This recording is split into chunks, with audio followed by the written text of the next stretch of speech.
think my philosophy's changed a fair bit over the years.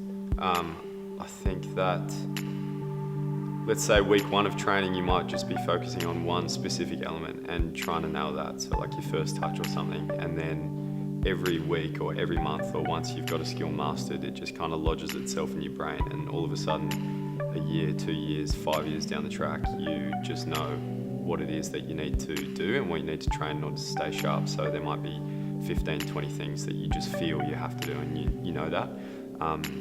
But especially after games, I think about things that I didn't do so well in games and a specific situation, and I'll make sure that I practice that, because as I said before, every situation in a game is different. You might find yourself in a position that you've never found yourself before, and I want to be prepared that if that situation arises again, as unlikely as it may be, I'm equipped with the skill and probably the decision-making ability to make the right decision or to make the right action.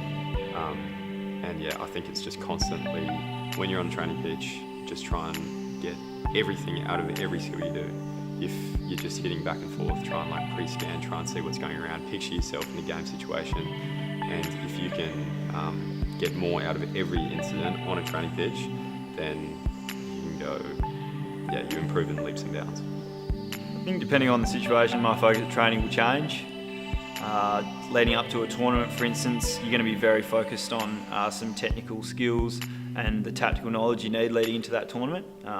This year's been different because we haven't had that key focus point that we usually would, so it's been more around, that long-term development of how I get from making a skill very good to world class, and kind of bridging that gap over 2 or 3 months, which is quite unusual for us. So it's not been about a lot of stick on ball and touches, it's more been about developing those technical skills. And like I said, leading into a tournament, that'll change.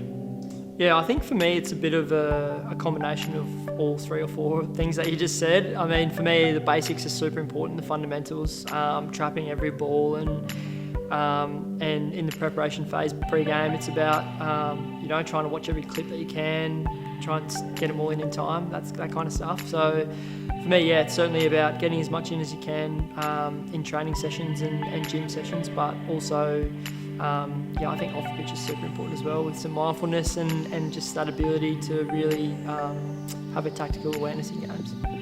I think my training approach, obviously I try and differ each session and each week, so I'll have key focuses. Some sessions I just go and try and make sure that my base game of hockey is world class, and other sessions I'll go out and I'll just try new things and different things and see what works. And so those sessions, it doesn't always go to plan, but I think you need to push the envelope at times. So I always try and leave no stone unturned and give it my all, but I'll vary my sessions depending on what I feel I need at any given moment. Yeah, well, I've had a little bit of an injury of late, so it's more or less a mixture of all of them.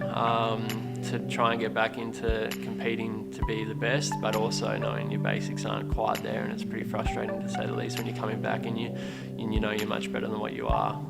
So it's a slow process to be able to tick them all off in one, if that makes sense.